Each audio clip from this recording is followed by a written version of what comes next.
So I did the Sugarloaf FKT out and back today at Ohiopyle.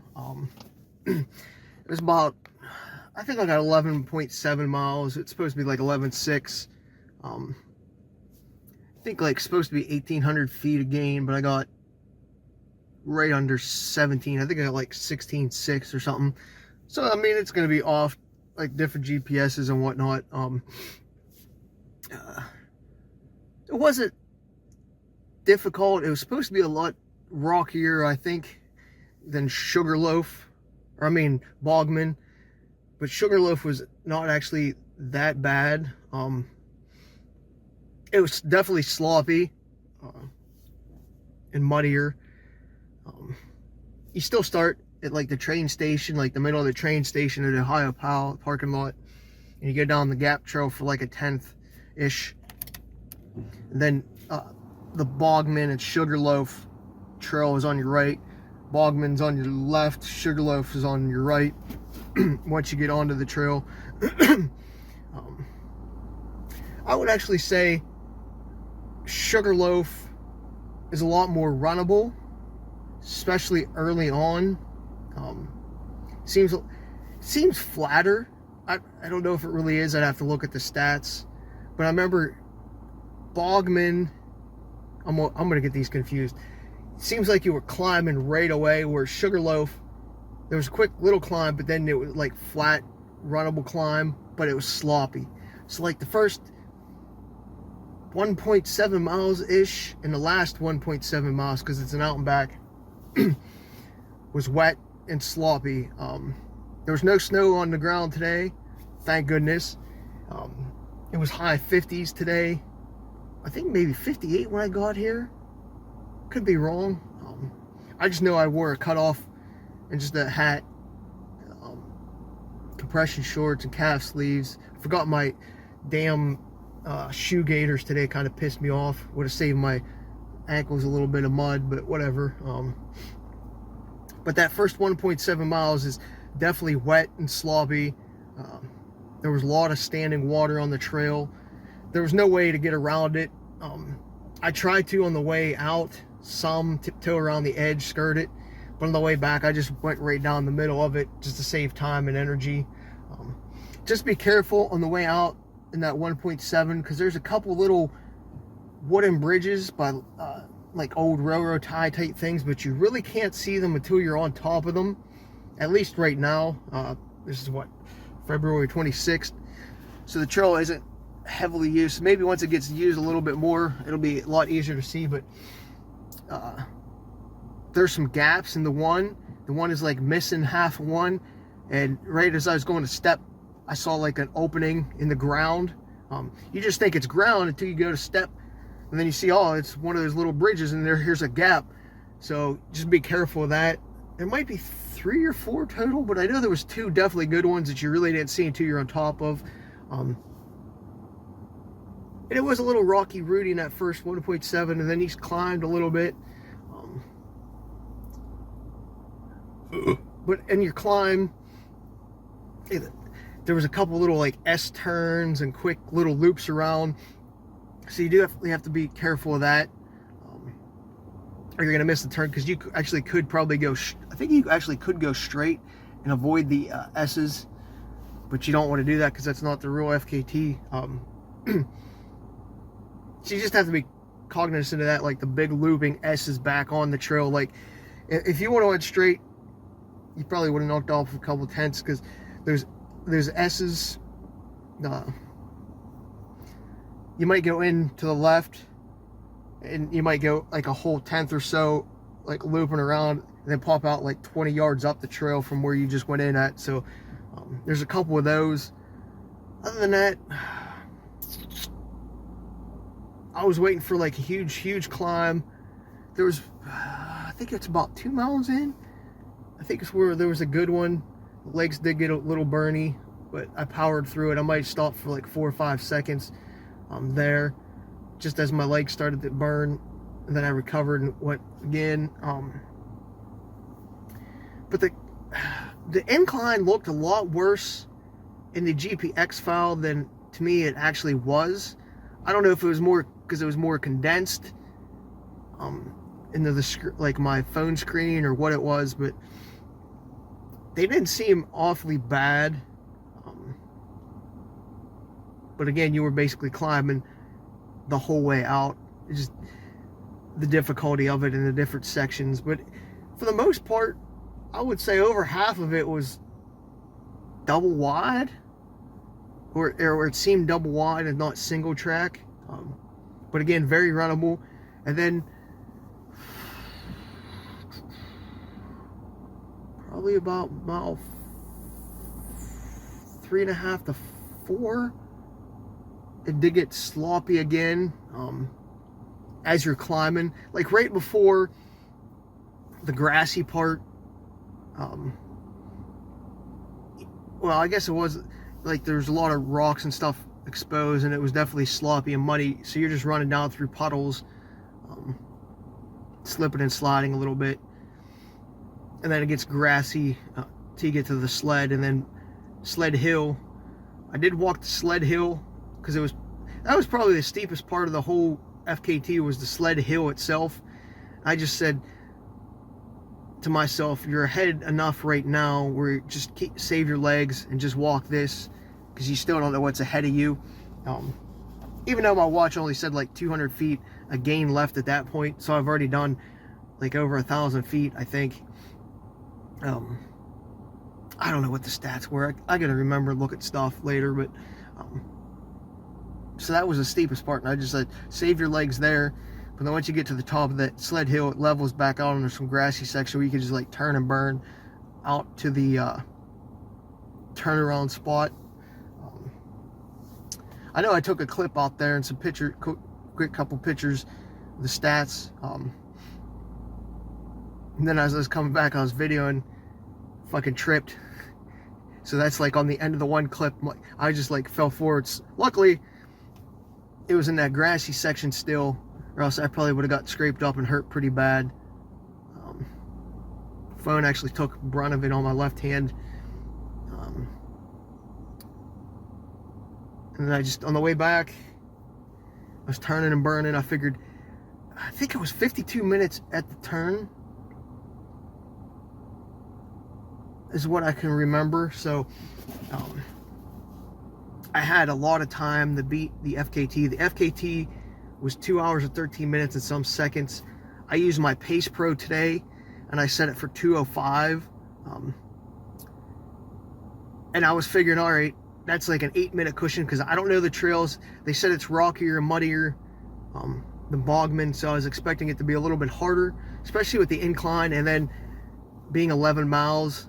I didn't know how my body was going to react, so I just gave myself an 8-minute cushion. But I had like 2.5 minutes in the first mile, and like I never had a mile where I lost time. So by the turnaround, I was at 52 minutes, which was, according to my Pace Pro, I think 17 minutes ahead of my pace, because on the way out, Pace Pro is going to have me running a little bit slower than the way back.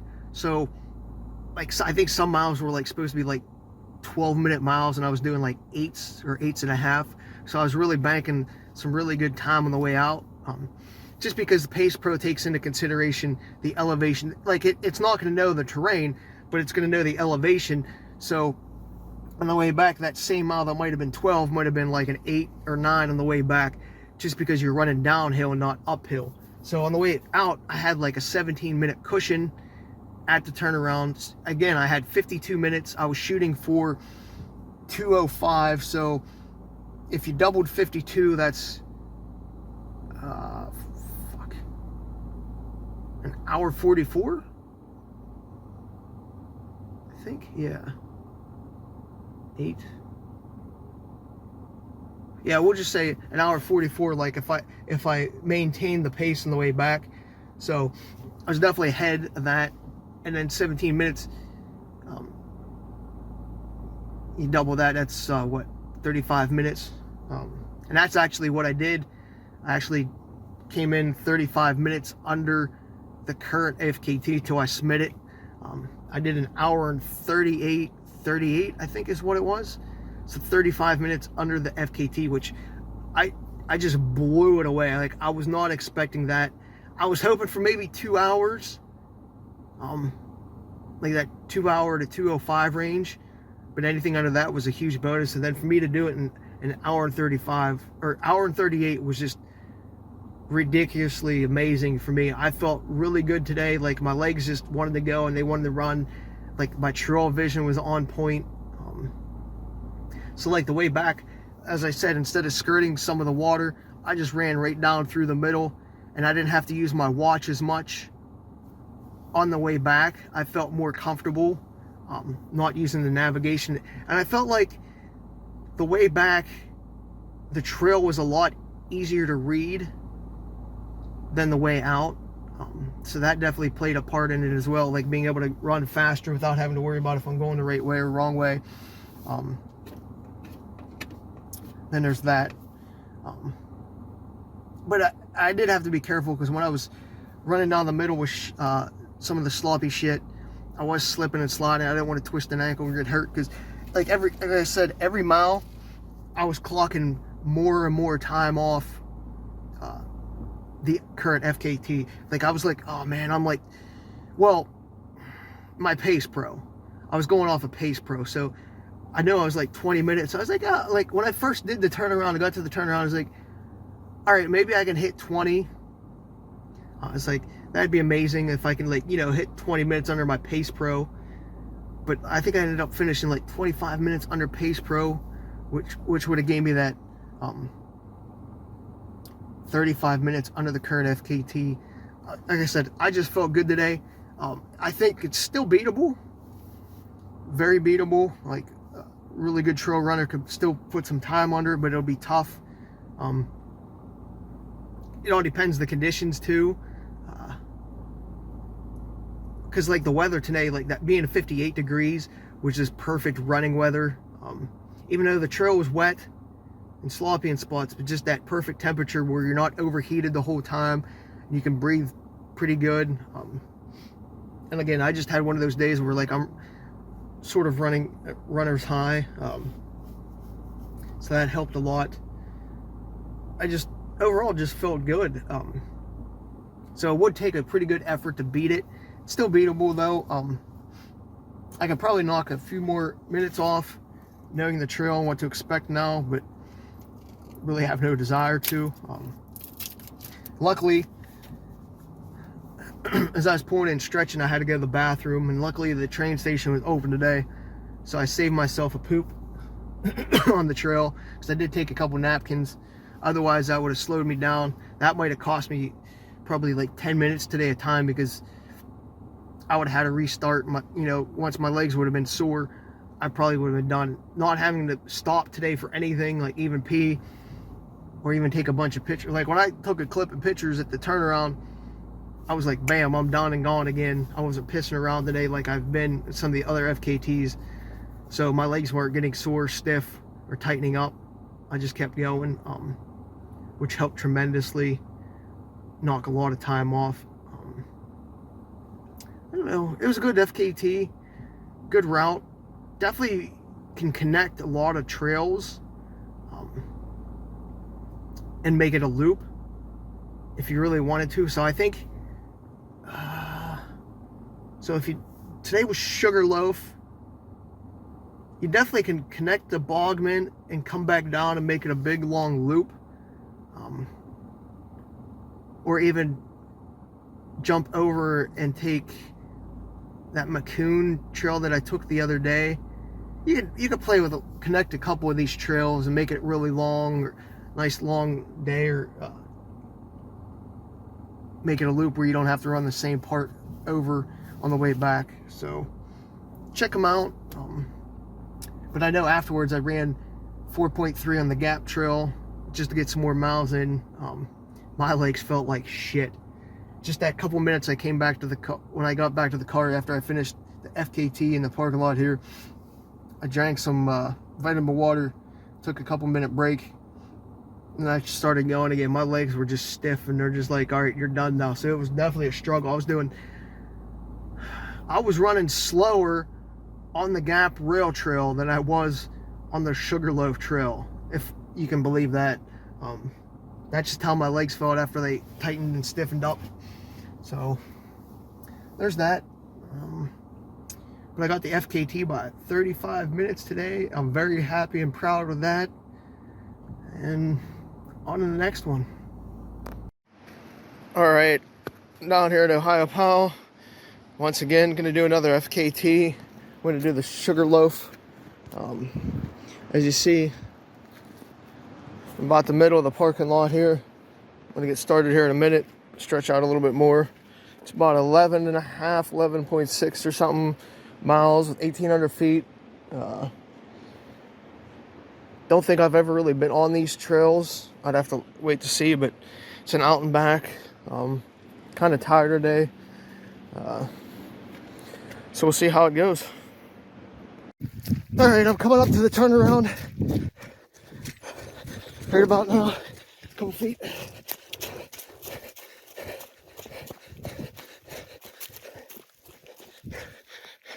Take a picture.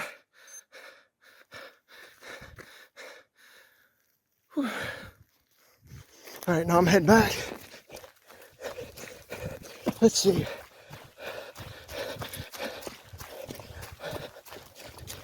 Whew. Try to get some stats for you real quick. Right now I'm 15 minutes and 23 seconds ahead of my projected pace. I'm 52 minutes in. Oh, sloppy mess. Whew. There's a lot of this slop. But this part's a little runnable until we get to the sled area. 1480 up, 200 down. So I got about 200-ish feet of climbing yet. I think I put in, I'm gonna hit 6 minutes here in a second. A 2-hour pace. I wanted 2:05. Mile 6 was 9:13. At 52:40. I'm 15:39 ahead of pace. I'm supposed to do this mile in 10 minutes and 3 seconds. So the FKT right now is 2:13 something. I put in my watch for 2:05, so that gives me an 8-minute cushion to beat it. But right now I'm 15 minutes ahead of my watch pace, so, well, projected. Because 2:05 minus 52, that's like 13, but some of these miles are going to be quicker on the way back. So pace projector has me 15 minutes ahead of where I should be. So we'll see if we get it 20 minutes maybe. That'd be cool. Maybe we could do it under 2 hours. We'll see. Guess I should get going. The hills were a little tough. The sled hill I had to walk. Save my legs. And I took one other like 4 or 5 second minute break. Or 4 or 5 second break. Walking up a hill. Just to recover just a tad. So, but like this part, obviously it's a lot faster. I'm doing like breaking into the 8s, 7s. It was supposed to be at 10. So, whatever. It is what it is. I'll take it.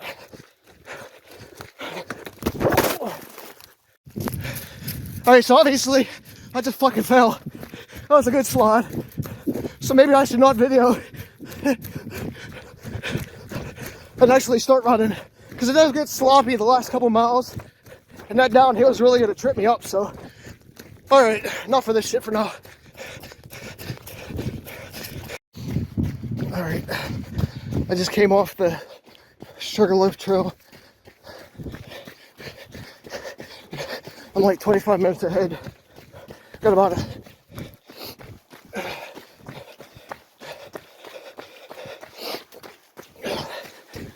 Only like a tenth left.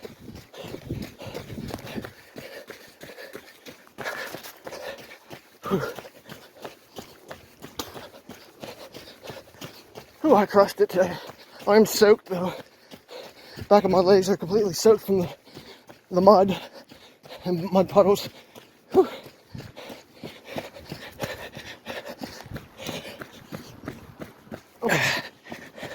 Whew.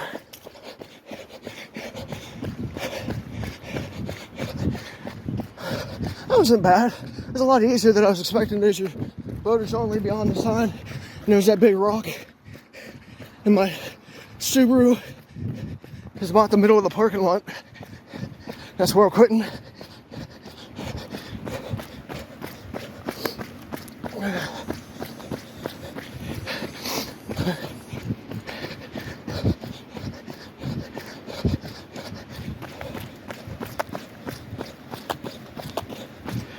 Whew. So here's the back.